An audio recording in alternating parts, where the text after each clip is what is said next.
Europe has been at war for more than half a year. After the tension of the 30s, a decade when Europe had lurched from crisis to crisis, the war brought the continent a strange calm. After the initial blitzkrieg, when Poland had fallen to the Nazi army in weeks, after the shock of two previously bitter enemies coming together in the Nazi-Soviet pact, an earthquake that realigned the alliances defining Europe, the continent had slipped into something that seemed neither war nor peace. Titanic battles had not been fought. The recurring nightmare that the horrors of the Western Front might be reborn had not happened. Troops on both sides sat and awaited action. In France, the Maginot Line of fortifications, a line of defenses along the German border in which the French placed such faith, was strengthened yet still further. Might was piled upon might. Destruction from the air had not appeared. The air raid shelters, the evacuation of children, the hurried issuing of gas masks had all seemed for nothing. To the people of Britain, this strange calm was called the phony war. The war was fought, but the action was in remote places. At sea, two great battleships had been lost. A German U-boat had daringly crept into the great northern anchorage at Scapa Flow and torpedoed HMS Royal Oak with the loss of 800 lives. In the far southern Atlantic, the German battleship Graf Spee was cornered in the South American port of Montevideo. Rather than sail to face destruction by a waiting British fleet, the German captain chose to scuttle his ship. At sea, the U-boat war against the commerce of the empire had slowly begun. The great liner Queen Elizabeth had made a secret dash to New York to finish her construction. In the far north, the Soviet Union and Finland had fought a bitter war amidst winter snows. Content that the Nazi-Soviet pact gave him a free hand, Stalin felt free to intimidate and bully the smaller countries on his frontiers. Despite fierce resistance against poorly led communist armies, the Soviets eventually inflicted defeat on the Finns and added Finnish territory to that grabbed from Poland. However, as the winter turned to spring, that illusion of peace was to dissolve before the eyes of the world. German armies swept northwards into Denmark and Norway. The aim was to conquer Norway, to secure Scandinavia on Germany's northern flank. Denmark was just in the way. A British expedition to the aid of Norway was rapidly defeated, the campaign ending in fiasco as the Royal Navy had to evacuate the army, a drama which in coming months would be replayed again and again. The crisis of the Norwegian campaign brought the fall of British Prime Minister Neville Chamberlain. In the British Parliament, he was famously told, "You have been too long for any good you've been doing. In the name of God, go." The British Parliament turned to Winston Churchill, the only politician not tainted by appeasement of the 30s. Churchill's leadership was to be put to the greatest trial from the very start.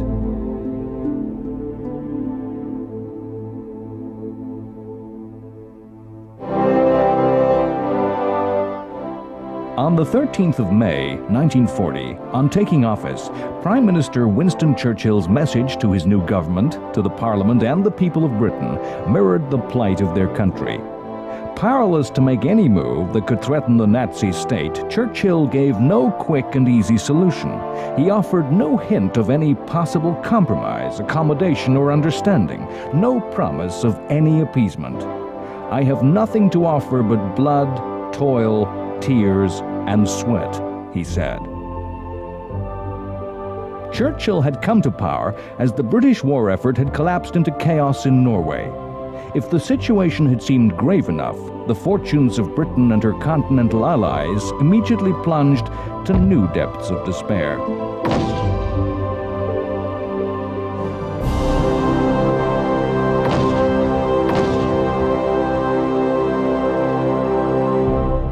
In the very hours that Churchill was taking office, in Europe, war was about to burst on the West. A German attack began across the whole of the western border from the sea to Switzerland. In the north, German armies swept into the Netherlands and Belgium.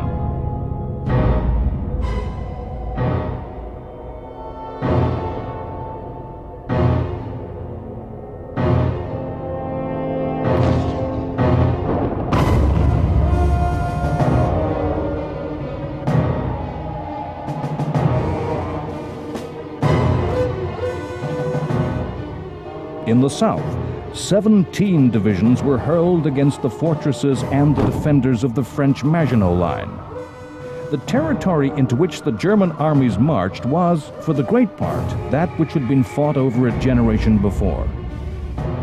In 1940, as in 1914, a small, highly professional British army took its place alongside the French. However, the war in 1940 was to be far different to that fought in 1914. It was a war where movement replaced static immobility, where the front line moved tens of miles every day, a war where even the words "the front line" came to have little meaning, where the safe area in the rear could in hours become enemy territory, in seconds become a tortured hell of aerial bombardment. The word that history uses for this type of war is blitzkrieg. Blitzkrieg was a word new to the world. It's a word born of the 20th century.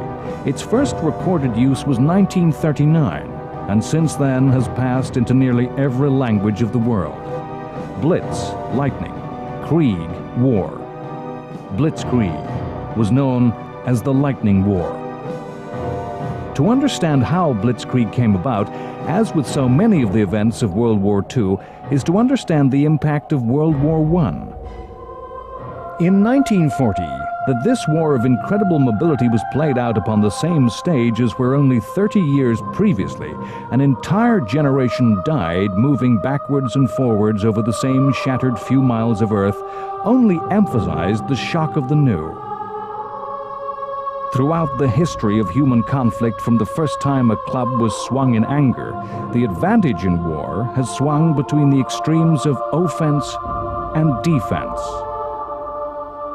Those primitive peoples who first used clubs had the advantage, but were bettered when met by those who had also invented the shield. The cycles of offense versus defense have continued throughout the history of warfare to this present day.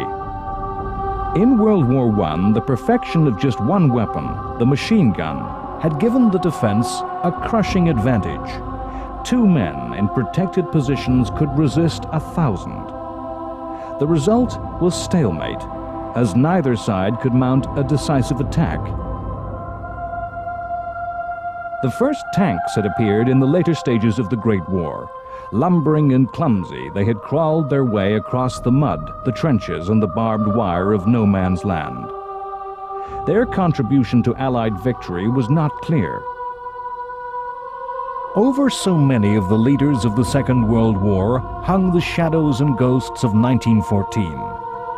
In the Great War, generals on both sides, bereft of ideas, had, in despair, resorted to the logic of attrition. The aim was not to defeat the enemy, simply to destroy, to kill soldiers. It was a strategy expressed as bleeding the enemy white.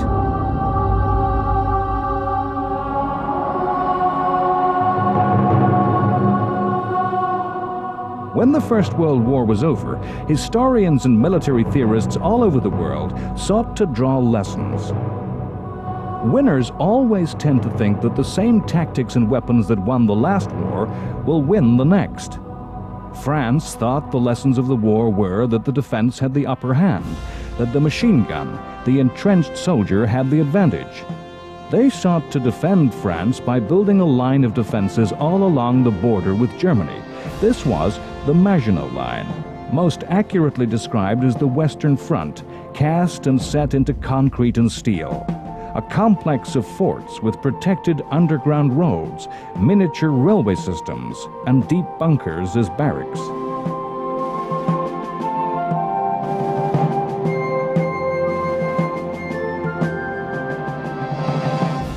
The victorious armies of Britain and France saw the tank and the aircraft as just another weapon to be fitted into existing ways of fighting war. Tanks were attached to cavalry units. Tanks were ordered to support the infantry. The result was that tanks moved at the pace of men marching on foot, at the same speed as horse-drawn transport and artillery. Their job to knock out machine guns so infantry could make a bayonet charge on foot and cavalry could gallop to attack with sabers drawn.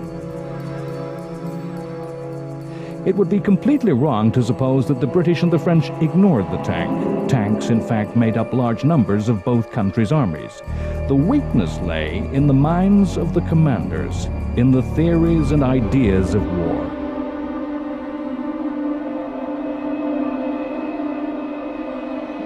Air forces in Britain and France were seen in the light of futuristic theories, of imagined wars that could be won by air power alone, where unstoppable bomber forces would bring devastation to the centers of population and industry.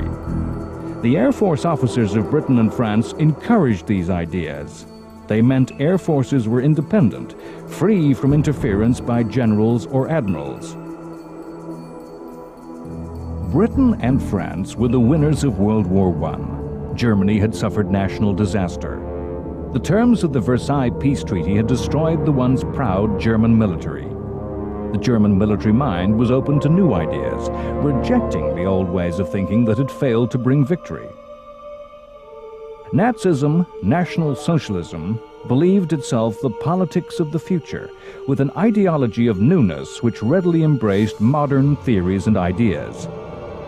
It was in this fertile and receptive environment that the new technologies were realized to create the Blitzkrieg.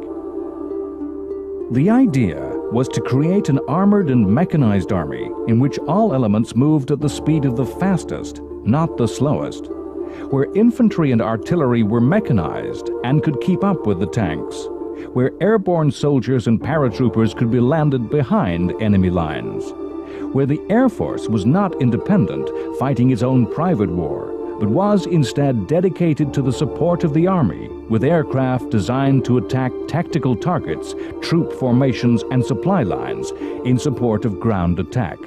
The German Luftwaffe was by no means the ultimate fighting organization that its propagandists claimed. By the end of 1940, its weakness would have been laid bare to the world.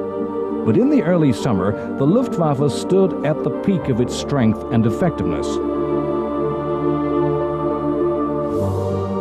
Under the determined will of the Nazi administration, with active preparation for war in mind, Germany had focused on producing just a few highly effective and advanced aircraft. In Britain and France, the air forces were equipped with an assortment of types, some obsolete, some useless. The Luftwaffe's leadership, its officers, were of a high standard. In Germany, it was an honor and a mark of competence to transfer from army to air force. In Britain and France, such a move was a way for the incompetent to restart a career. Despite the modernity of the means of war, Blitzkrieg had at its heart classic military theory, ideas which would have been understood by the greatest commanders of the past: Alexander the Great, Genghis Khan, Napoleon. Blitzkrieg was not a strategy of wounding the enemy, of destroying him, but of techniques of hitting at the decisive point of rapid, fluid maneuver that could respond to the will of quick-thinking generals. Blitzkrieg was a strategy of encirclement and of surprise, in which victory would go to the quick and the skilled. The German word for armor is Panzer. Germany created specialist panzer divisions which, with close air support and airborne soldiers, were to act as the spearheads for German attacks, penetrating deeply behind enemy lines, outflanking and surrounding the enemy. The German army still had traditional elements, slower divisions of foot and horse that reduced and destroyed the pockets surrounded and cut off by the panzers. Panzer warfare, Blitzkrieg, made real the soldier's nightmare: to be surrounded, to be cut off from home and safety, to have no way out. On May 10th, the forces of Britain and France outnumbered those of Germany. Germany had a total of 2,400 tanks, the French 3,000, and the British 1,000. Yet on that day, Hitler told his generals, "Gentlemen, you are about to witness the most famous victory in history." In the south lay the Maginot Line, fortifications against which the strongest of forces would find it difficult to prevail. This was where the French expected an attack.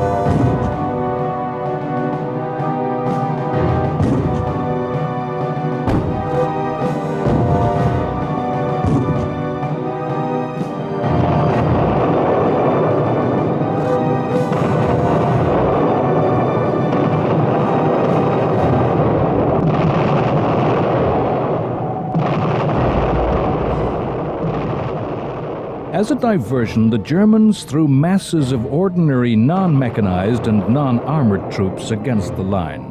The Maginot fortifications did not extend across the Belgian frontier.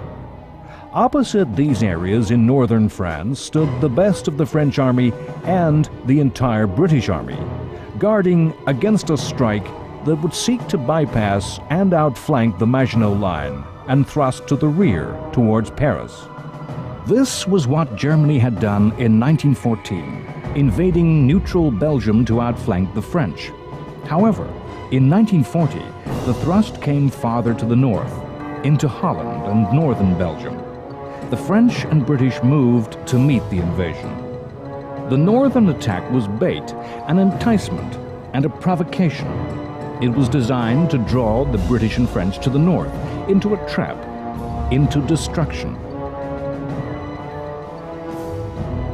As the Western Allies moved north, silently, quietly, through the dense forest of the Ardennes, came a third German attack.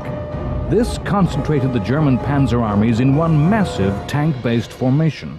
The British and the French thought tanks could not work in the wooded country of the Ardennes.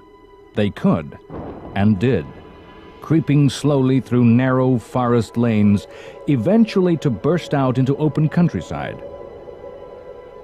As this silent menace grew, the first weight of the attack fell upon the Dutch in the north.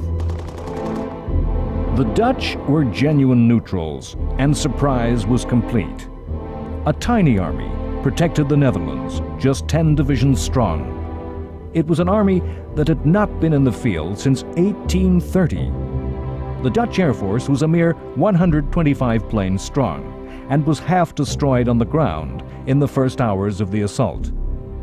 The Dutch, historically, had retreated behind barriers of water.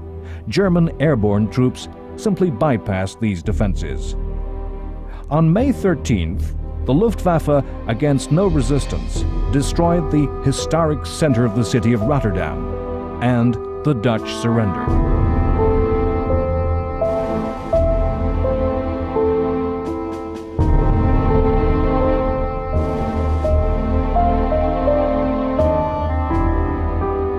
Still, the British and French advanced toward the north to a decisive battle. Hitler was to say of the campaign, as he received reports of the British and French advancing, "It was wonderful the way everything turned out according to plan. When the news came through that the enemy were moving forward along the whole front, I could have wept for joy. They had fallen into the trap they had believed." On May 13th, the British and French armies were deep into Belgium and Holland, and the third German attack burst in their rear, accelerating to open country. Moving at tremendous speed, the Panzer armies swung around to the west, attacking the Channel ports, giving the British and the very best of the French no way out.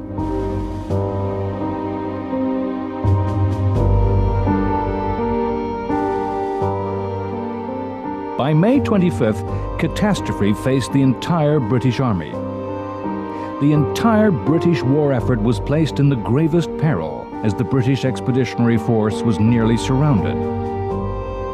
In the Great War, another British Expeditionary Force had doggedly defended this small patch of Europe for 4 years. In 1940, in just weeks, fast-moving panzer armies broke the British line, circled around to their rear, and threatened to surround the British, denying them a way out by holding the Channel ports. The result would be that the entire army Britain had raised would be lost in mass surrender.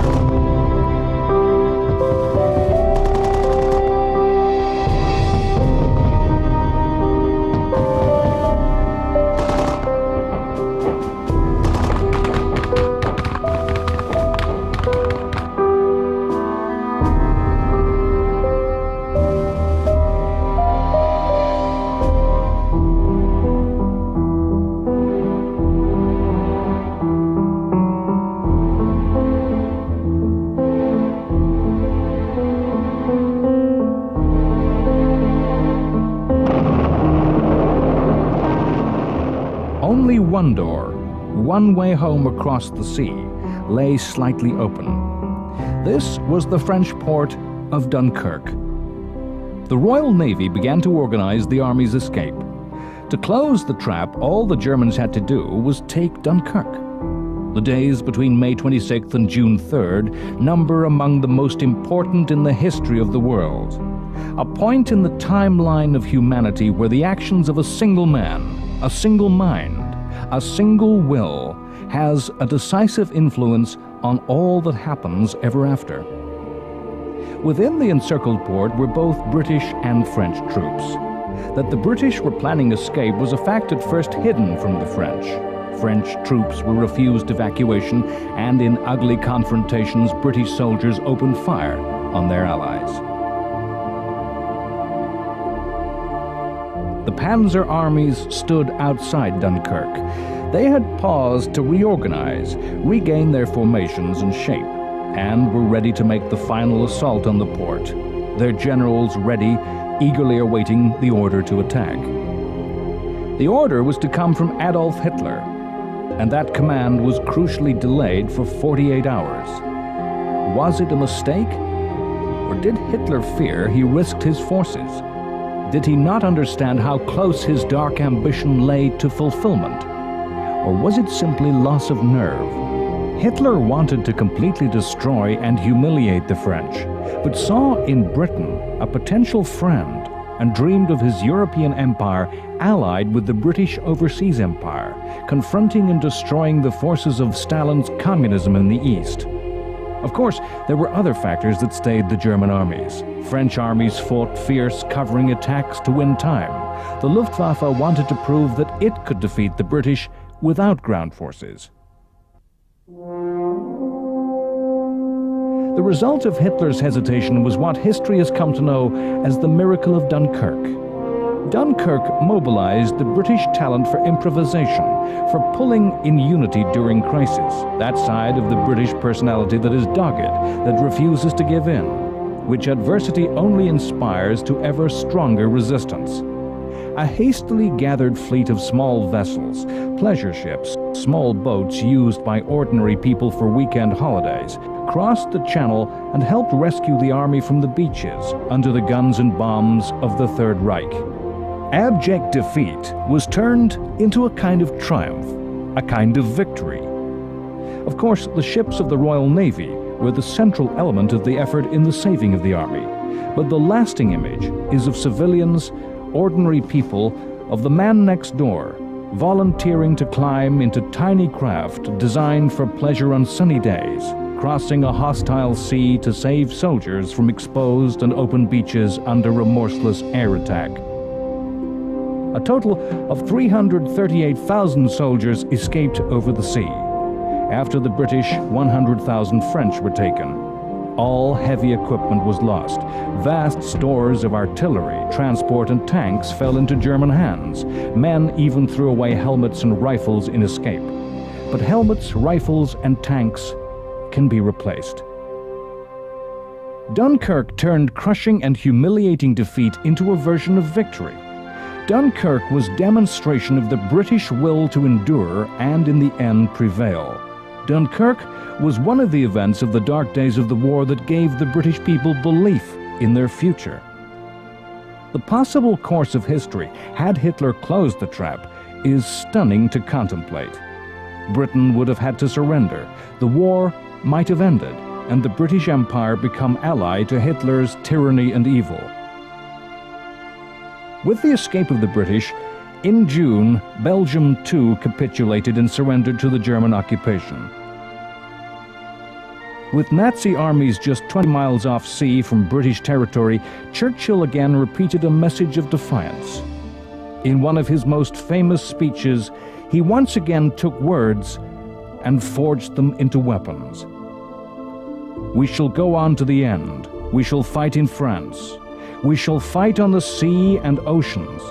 We shall fight with growing confidence and growing strength in the air. We shall defend our island, whatever the cost may be. We shall fight on the beaches. We shall fight on the landing grounds. We shall fight in the fields and in the streets. We shall fight in the hills. "We shall never surrender." While Churchill issued forth with belligerent defiance, the role of Nazi victory continued. The campaign in Norway came to a close as that country surrendered on June 4th. Hitler's northern flank was secure, and Sweden, although neutral, was insulated from the war, secure from British interference, and falling firmly into the Axis sphere of influence. In France, the forces of Germany had turned south to deal with the French. The remaining soldiers were from the reserve divisions of the French army, poorly equipped, badly trained, and of low morale. It was an army that marched on foot, that Napoleon Bonaparte would have recognized. On June 9th, the French government appealed to American President Roosevelt to act as mediator. He refused, saying he could have no influence on European events. The next day, Italy entered the war, Mussolini's armies invading southern France.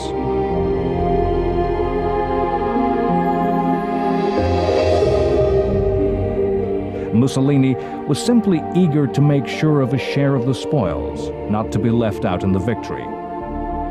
In the United States, Mussolini's opportunism caused revulsion. The cynical nature of the attack added to the slowly growing swell of American opposition to the Axis.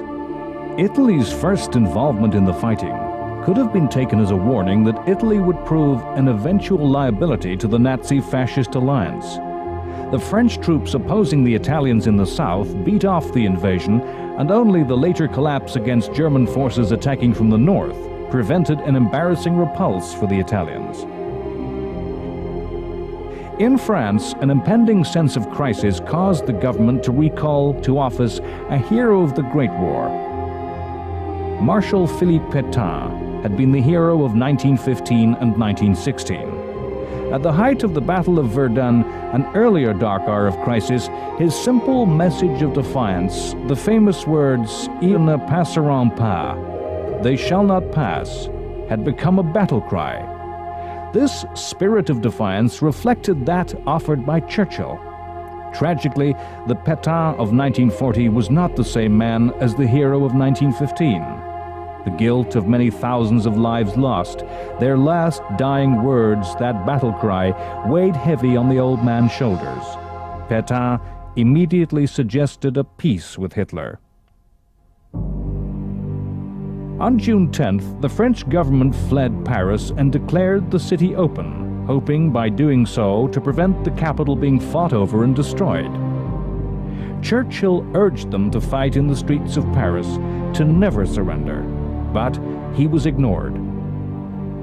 A week later, on June 17th, Paris was open for business as usual. Only the tourists enjoying the summer were Germans.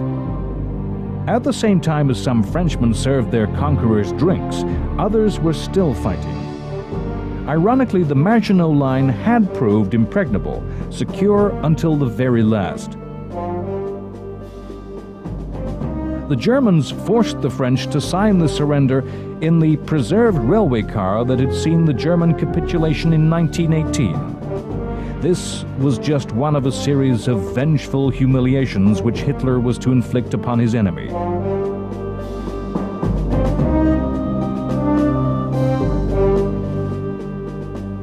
On June 14th, the population of Paris endured the sight of the Wehrmacht marching in triumph down the Champs-Élysées.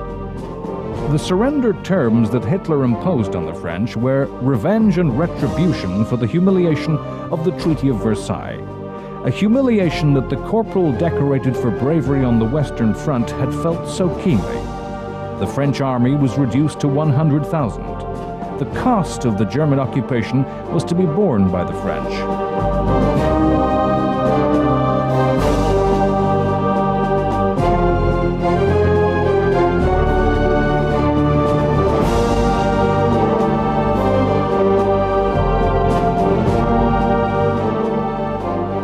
Hitler famously went sightseeing in the French capital.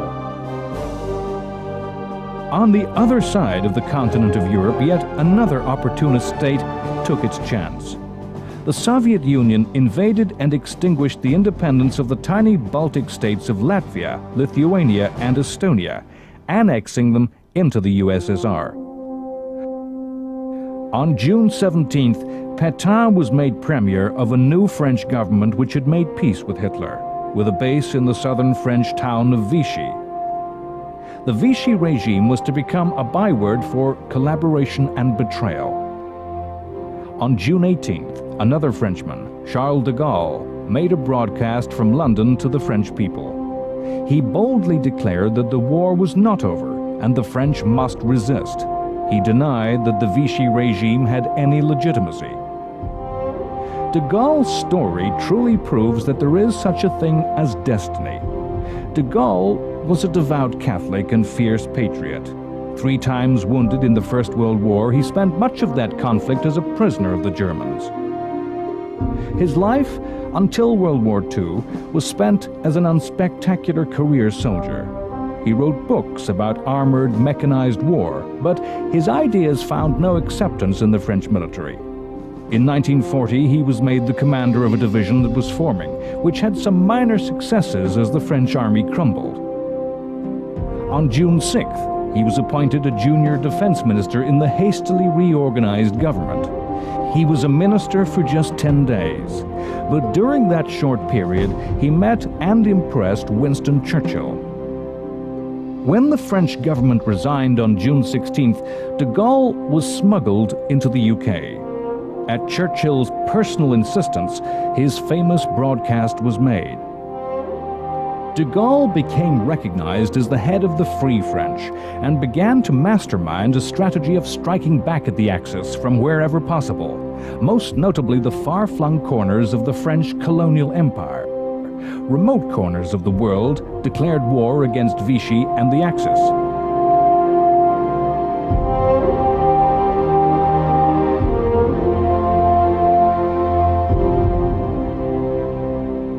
De Gaulle saw his duty as a religious calling.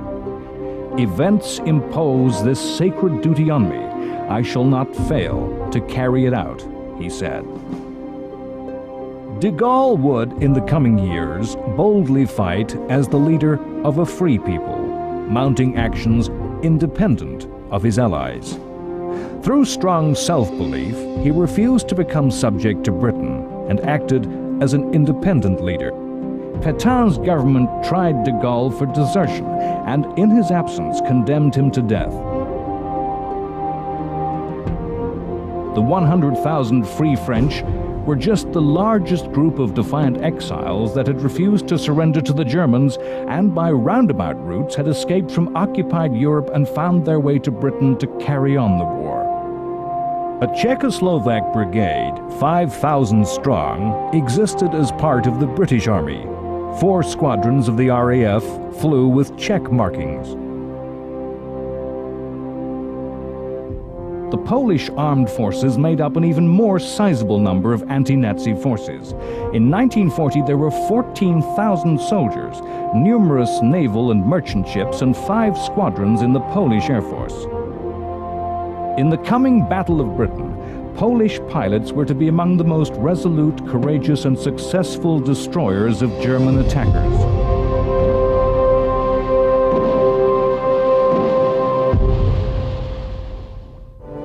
In early July, an engagement was fought which demonstrated to the world that Churchill's defiance was not just words.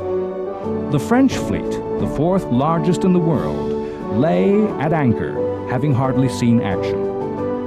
The British feared the Vichy government would surrender these ships and place them at the disposal of the Germans.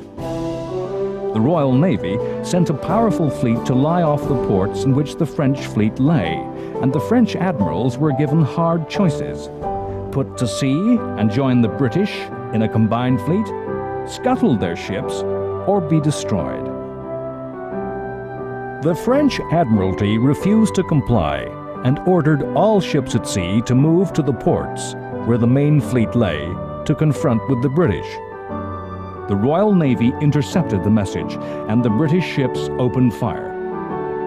The French ships at anchor were easy targets. and the bulk of the Vichy navy was destroyed. Nearly 1,300 French sailors died, creating a legacy of bitterness.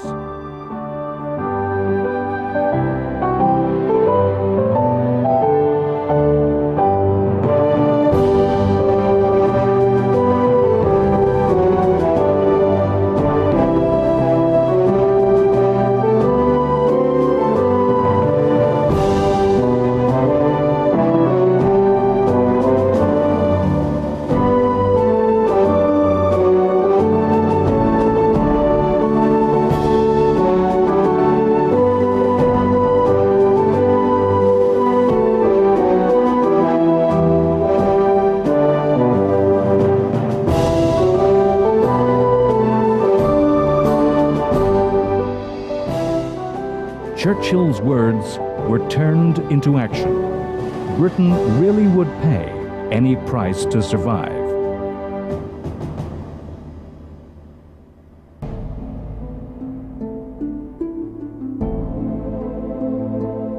On August 5th, Italian troops invaded British Somalia from their neighboring East African colony.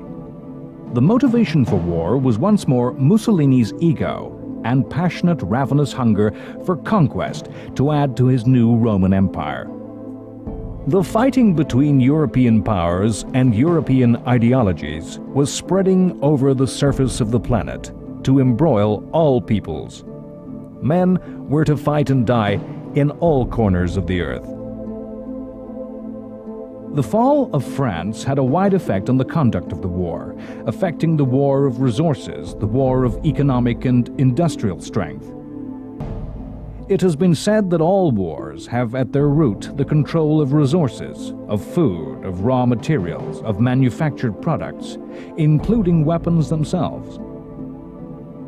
The possession of these resources is as important in bringing victory as much as number and quality of armies, navies, and air forces.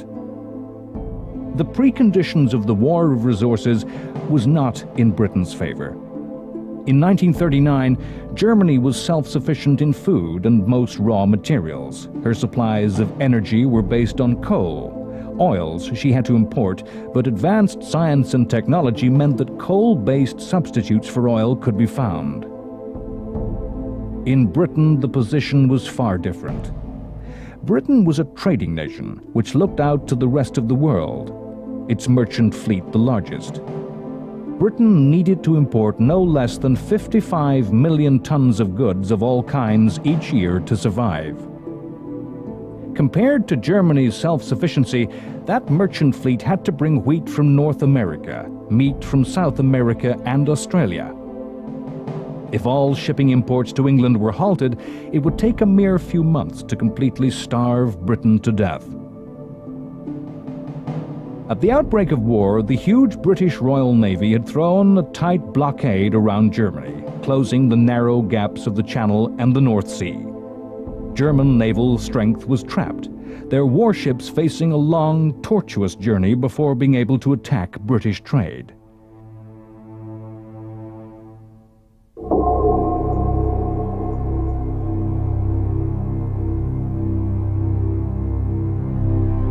As France fell, this ground, which determined naval strategy, shifted. With the occupation of France, the Germans could use the French Atlantic ports from where 100 years before Napoleon's navy threw down its challenge to the British. Another struggle in which Britain struggled for life or death against a continental dictator. German U-boats could now have easy access to the clear, deep blue water of the ocean. As soon as a U-boat left French coastal waters, it entered the shipping lanes that brought oil from Africa and the Middle East, that carried armies to Britain's overseas empire, over which flowed strategic materials without which the RAF could not fly. Sail a short distance further, and were found the ships bearing food from the Americas. Germany was poorly prepared to take advantage of this. The U-boat numbers initially only slowly grew. Churchill was to say, after the war that the U-boat war was the war that truly terrified him. Not a war of flaring battles and glittering achievements, but a fight of statistics, diagrams, and curves that the public did not understand. A war where inspiring words and spirit could have no effect. With the fall of France, Britain and her empire stood completely alone against Hitler. The only weapon was belligerent defiance. Time and time again, Churchill made words into sharp weapons. Let us brace ourselves to our duties, and so bear ourselves that if the British Empire and its Commonwealth last for 1,000 years, men will still say this was their finest hour. If we fail, then the whole world, including the United States, will sink into the abyss of a new dark age, made more sinister and more protracted by the lights of perverted science. Britain could have no strategy other than survival. Churchill's hopes lay in involving America in the conflict. All over the south of England, invasion was awaited. Preparations were made.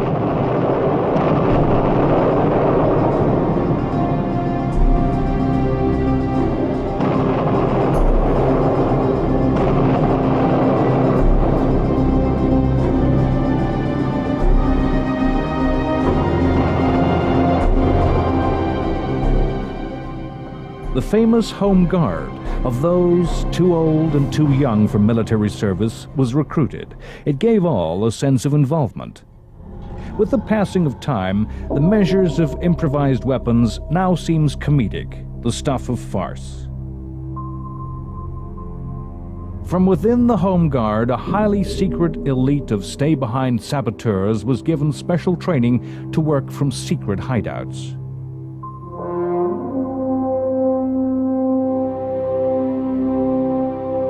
That an army of old men and boys were preparing to defend their homes against the might of the German army, the most modern in the world, using spears and antiques, is a measure of the desperate plight which faced the British people. In the course of your duty, you may have the luck to come in contact with the enemy. If you do, one of your duties is to shoot when you see a sitter, and shoot to kill. When, in later years, the Home Guard's German equivalent was called into real action, with the aged and children fighting experienced battle-hardened soldiers, there were to be no jokes, no comedy, simply a desperate tragedy. A general atmosphere of fear and tension pervaded the whole of Britain, with a feverish climate of paranoia. Both the physical and social structures of Britain were torn apart. Road signs were removed to confuse an invading enemy. Fields were filled with obstacles to hamper glider and airborne forces. Wild experiments were made to set the sea on fire. What became known as parachute fever everywhere created rumors of saboteurs and infiltrators. Wild stories of Germans in British uniforms circulated, often caused by misunderstood Polish and Czech soldiers. The classic myth was that of German paratroopers walking the British countryside disguised as nuns. The structure of the country was dismantled in an urgent need for scrap metal. Aluminum pots and pans were collected to make warplanes. Iron railings and fences were gathered to build battleships. These actions were as much a media move as a real search for the materials of war. There was a need to make the whole country feel that something was happening and that each and everyone could be involved. The physical signs of desperate paranoia were mirrored by changes to the political and social landscape of Britain. One of the first acts of Churchill's government was to make new laws that effectively abolished traditional British personal freedoms and the right to private property. Now anyone could be told to do any job, and property could be seized by the government and used for the war. The right to strike was abolished.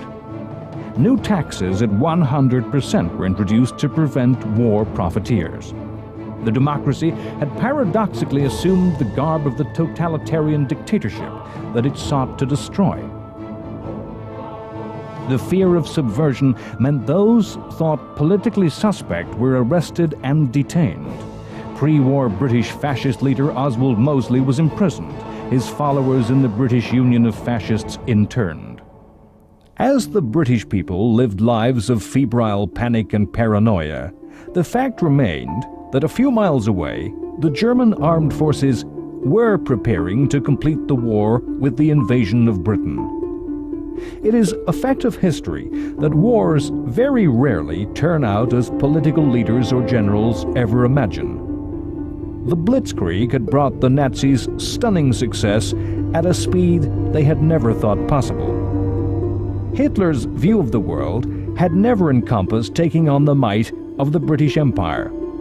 From the earliest days of Hitler's political thought, he had seen his destiny, that of the Nazi movement and that of the German people, as lying in a titanic war in the East against Soviet communism.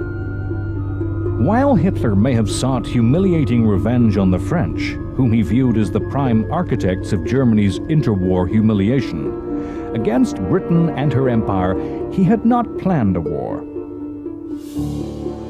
Now the German command was confronted with the need to plan an invasion of the British Isles.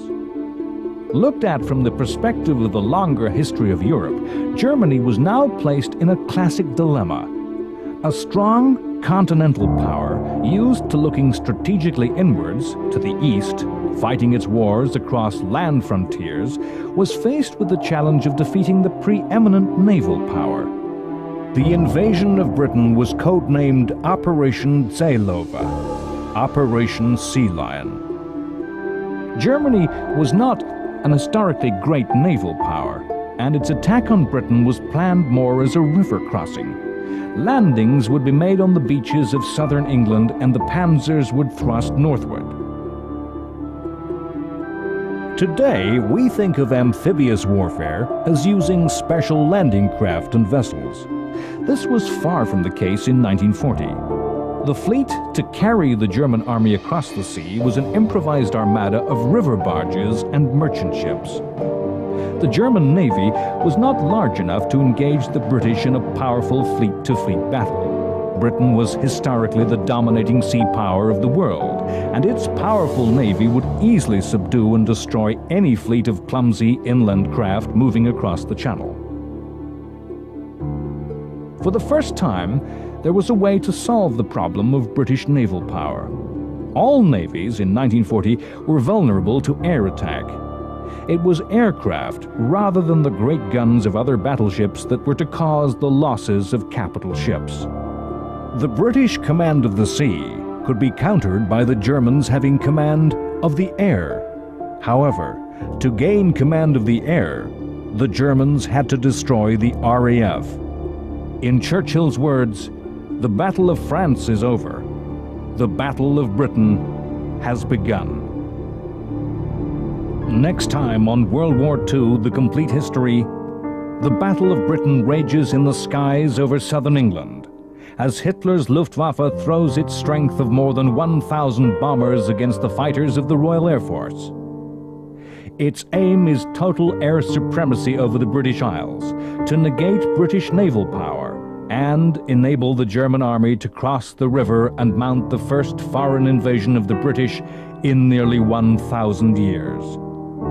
With the army shattered following Dunkirk and the Home Guard preparing to fight with spears, the defense of Britain, the future of civilization, lies in the hands of less than 3,000 young men, the pilots of the RAF, what Churchill called the few.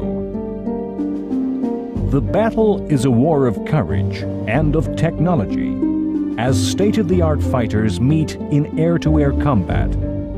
The twin legends of the Spitfire and the Hurricane are born. The new science of radar, born from the science fiction idea of a death ray, plays a crucial role in the defeat of the Nazi Air Force.